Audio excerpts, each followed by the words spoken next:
Kanta ka? Kanta ka?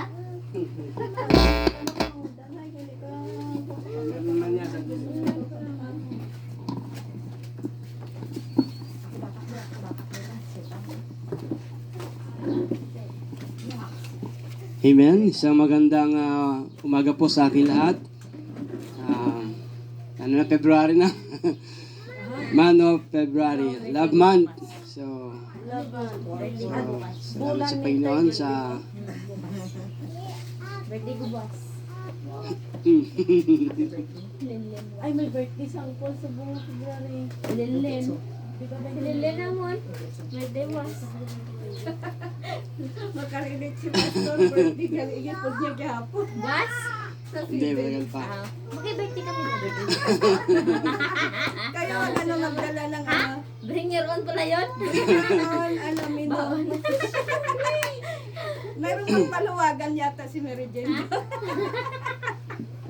Di na kaya. Amen. Sige po, tayo ay salamat sa Panginoon sa umaga ito. Kiss. Kung tayo po meron pong Bible, ating pong buksan sa aklat po ng Pilipos chapter 3. Chapter 3 verse 14.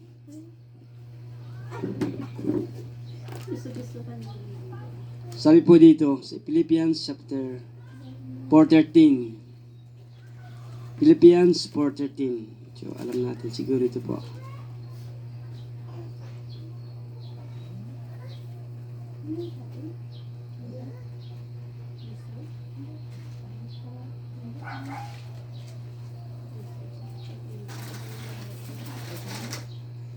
Sabi dito, alam naman ninyong mga taga-Pilipinos, Pilipos, na nung umalis ako sa Macedonia. Tama ba ito? Ulit. Sa Pilipos 4:13. 13.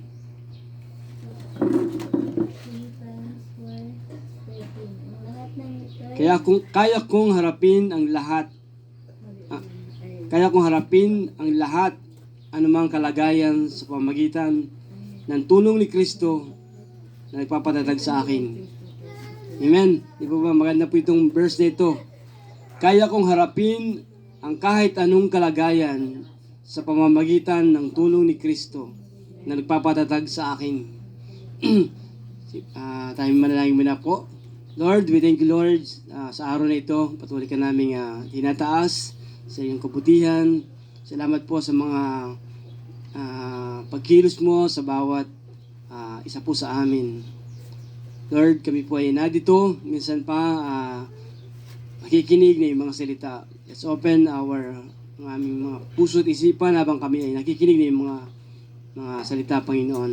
Sa ganoon ay dali po namin itong may apply sa aming mga buhay, Panginoon. At maging kalakasan namin ang bawat word na aming mapapakinggan, Panginoon. Thank you, Lord, sa gagawin niyo po sa aming kalagitnaan. In Jesus' name we pray. Amen and amen. So, strength in Christ. Kalakasan kay Kristo.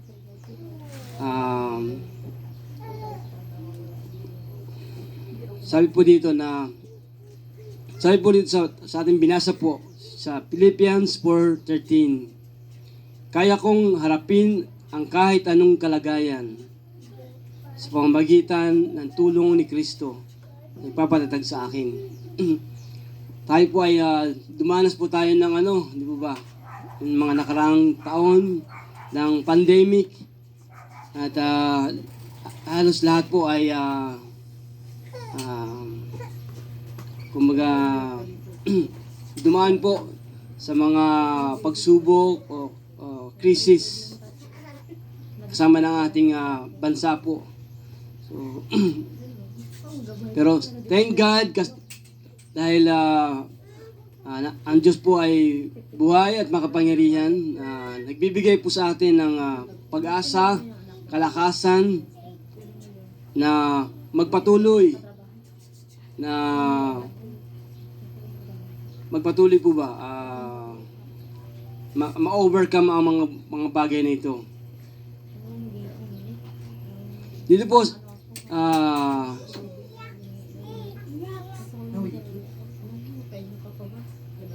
dito po, pinapalakas ng Panginoon si Pablo. Si Pablo ay kailangan niya ng kalakasan ng Panginoon. Dahil sa kanyang mga pinagdaanan, napakarami po niya pinagdaanan. Yung buhay niya ay nabibingit lagi sa kamatayan. Ilang beses siyang lumubog yung barko na sinasakyan po niya. Natuklaw siya ng ahas. At marami pang iba na pinagdaanan po niya. Pero salamat dahil siya ay nagtitiwala sa Panginoon. At na-overcome niya ang lahat ng ito through Christ, pamitan ni Kristo. Lahat ng mga paghihirap na meron siya. At makita natin, number 1, lahat ng tao po ay kailangan po ng kaligtasan. Lahat ng tao kailangan ng kalakasan. Walang tao na hindi niya kailangan ng kalakasan. Kaya nga, may mga nag-exercise, di po ba? Para lumakas yung kanyang katawan. Kasi kailangan niya yun. Sa trabaho, sa mga ginagawa niya, kailangan niya ng kalakasan. Dahil, paano kung mahina po, di po ba? Hindi niya magagawa yung mga bagay na gusto niya. Kung mayroon siyang gagawin. So, every one of us need strength. Kailangan po ng kalakasan. Pero may mga tao po na nagsasabi, I can do all things. Kaya raw niyang gawin ang lahat ng bagay. Kaya naman talaga pwede. Pero nandun yung pagtataas sa sarili po ba na magagawa niya ang mga bagay na nais niya. Pero tayo, ng mga Kristiyano po, kagaya ni Pablo, sabi dito, I can do all things through Christ, sa pamamagitan ni Kristo. Di po ba? Si Kristo yung tataas natin, hindi yung ating po sarili. Hindi yung magaling ako, kundi si Kristo yung nagbibigay ng kagalingan, kalakasan, lahat ng bagay na mayroon po tayo. Galing po ito sa ating Panginoon. Kaya, at yung kalakasan ay isang masasabi natin requirement.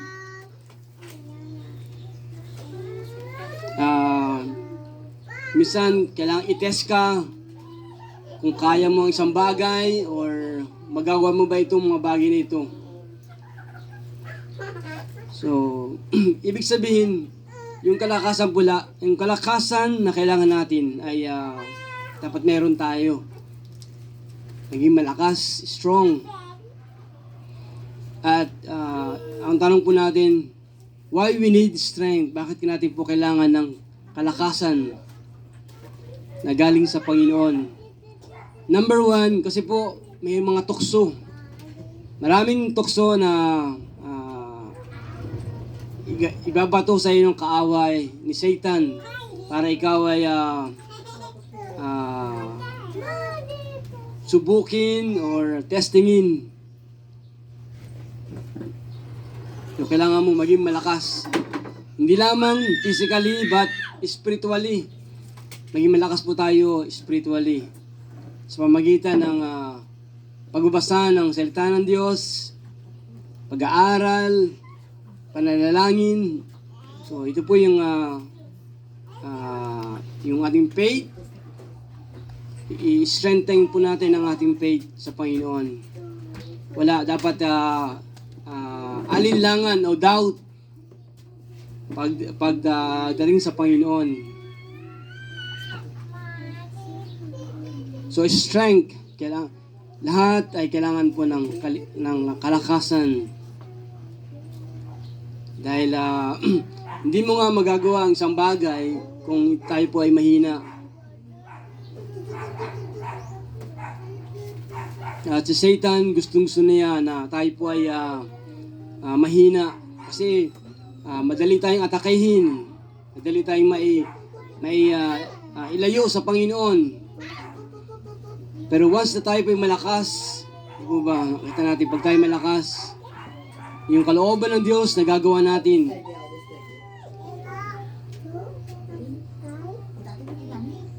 At lagi nating tinataas po sa ating buhay ang ating Panginoon. Katulad ni Pablo, di po ba? Sabi niya nito, ulitin natin, kaya kong harapin ang kahit anong kalagayan sa pamamagitan ng tulong ni Kristo.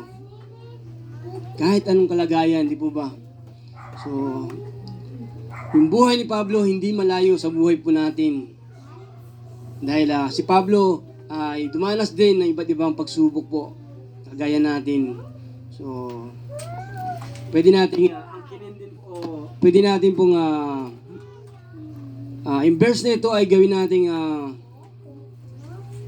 mag-remind sa atin, magpaalala sa atin po. At sabihin natin po ito, kaya kong harapin ang kahit anong kalagayan sa pamamagitan ng tulong ni Kristo. Kumbaga, ikaw ay nakadepend sa Panginoon, nakadepende ka sa Kanya, sa ating kay Jesus. Hindi sa strength mo, hindi sa galing mo, hindi sa kay Jesus po tayo nakadepende. Kahapon, nagano kami ng ng isda.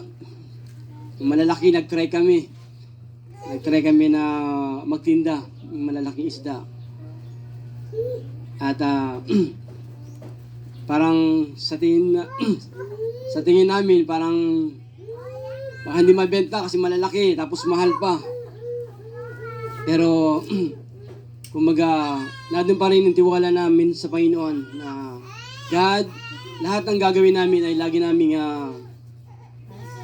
kumbaga for the glory of God, laging ang Panginoon ang may taas. So, isang tao lang pinuntahan namin. Kaya salamat sa Panginoon. Kumbaga, kinuha niya lahat. Hindi namin na-expect na...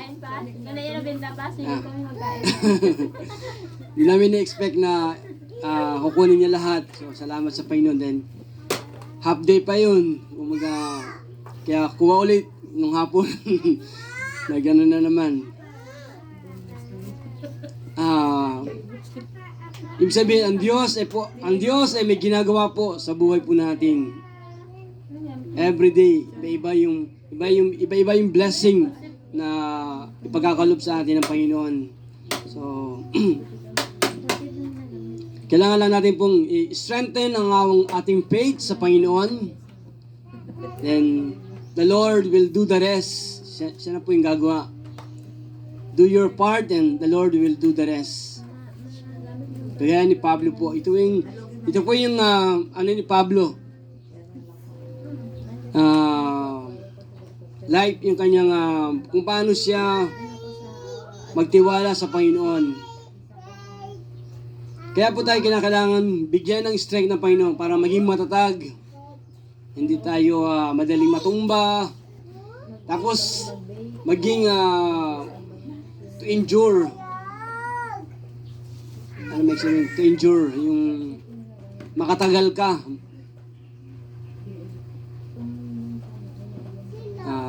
Di po ba sa boxing, di po ba? Kinakailangan yung strength. Kailangan makaabot ka ng 12 rounds. Dahil kung hindi ka malakas, fit sa larangan ng boxing, madali kang matatalo, mapapabagsak. So, you need strength, especially strength from the Lord Jesus. At isang bagay pang tandaan natin na all things are possible. Lalo-lalo na kung ang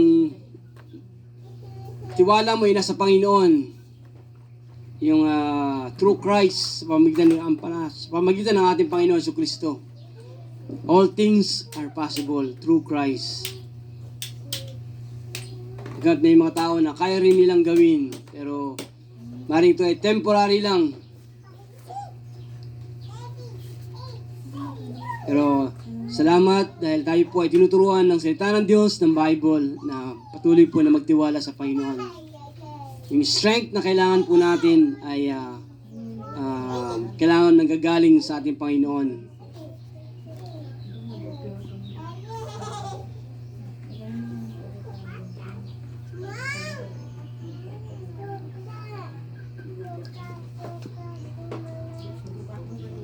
So, strength in Christ. Ito po yung mensahe natin sa umaga po ito. Ang kalakasan natin ay nanggagaling po sa ating Panginoong Jesucristo. Hindi sa sarili natin pong lakas. Marami pong example sa Bible na makikita po natin. Tulad po ni King David, di po ba? Kinalaban niya si Goliath. Malaki yung kalaban niya at hinahamak yung Israelita. Pero siya ay isang kabataan pa lang noon. Pero siya ang lumaban kay Goliath. Sabi niya, mamamatay ka sa araw na ito.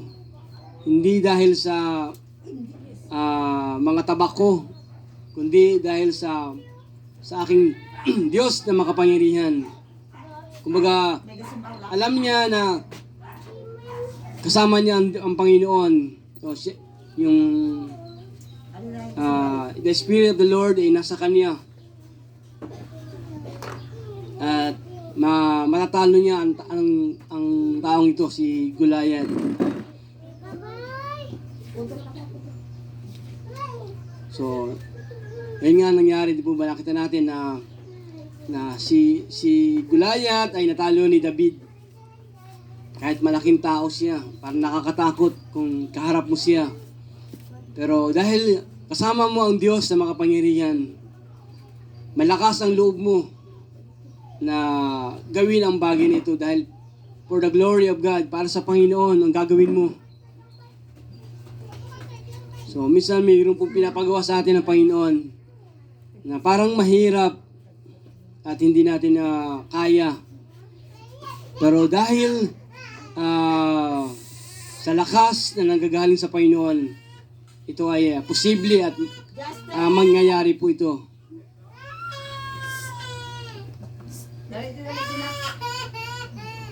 Lagi natin pong tandaan na every battle we have kumaga is battle din ng Panginoon. Ang Diyos yung nakikipaglaban para po sa atin. So, yung kalakasan po ay sa Panginoon ang gagaling. So, sa umaga po ito, strength in God, strength in Christ. So, mag-pray po tayo na ng kalakasan na nanggagaling sa Panginoon. Tayo po manalangin po. Dakilang Diyos, sa umaga po ito, narito po yung aming buhay. Marami kaming gustong gawin, Panginoon, pero kami po yung mahina, Panginoon. At we need your strength, Panginoon. So, patuloy mo kami palakasin, Panginoon, nang magawa namin ng kalooban mo sa aming buhay. Ang magpuri sa iyo, Panginoon. Ang maglingkod sa iyo, Panginoon. At kumbaga magpatuloy hanggang sa muli mong pagbabalik, Panginoon. So, Lord, ang lahat nito ay mahirap gawin, Panginoon. Kaya Lord, we pray for strength in our faith sa aming pananampalataya sa iyo, Panginoon. That yung mga word mo, Panginoon, patuloy namin itong panghahawakan. Katulad ni Pablo, sabi niya, kahit anong sitwasyon sa buhay, kalagayan, kaya ko ito. Ma-overcome ko ito dahil, hindi dahil sa akin, kundi dahil kay Kristo na aking Panginoon. Salamat, meron tayong Panginoon na kinikilala sa ating buhay. So patuloy po tayo na maglingkod po sa ating Panginoon. Lagi natin i-offer ang ating buhay sa Panginoon. Yung kalakasan na kailangan mo ay ilapit mo ito sa Panginoon. And the Lord will give you strength. Hindi lamang strength, kundi hope, pag-asa, at yung joy, yung the fruit of the Holy Spirit ay ipagkakalob sa iyo ng Panginoon. Kaya Lord, salamat po sa kalakasan na pinagkakalob mo sa amin. Kahit mahirap ang sitwasyon namin, pero we can overcome this through you, Panginoon. At tulingan namin lagi namin alalahanin ang mga salita mo, mga pangako mo, Panginoon, sa iyong mga salita na panghawakan namin ito, Panginoon. Dahil pag ikaw yung nangako, ito po ay magkakaroon po ng katuparan. Lord, sa umagang ito, patuloy namin kinukumit ang aming mga buhay, ang aming family, Panginoon, ang aming simbahan, Panginoon. Lord, patuloy kang kumilos sa lugar na ito, Panginoon. Ikaw ang laging itataas namin sa lugar na ito, Panginoon. At hallelujah, Jesus. Lord, sa umagang ito, alam namin na nangungusap ka sa amin, Panginoon. Parang sinasabi mo, without me, you can do nothing. So, patuloy po natin, patuloy tayo na lumapit sa Panginoon. Nasa Kanyang lahat. Kalakasan, kaligtasan, mga blessing. So, patuloy po tayo na sa Panginoon po ay magtiwala. Ang Diyos po ay naghihintay lang po sa atin na lumapit tayo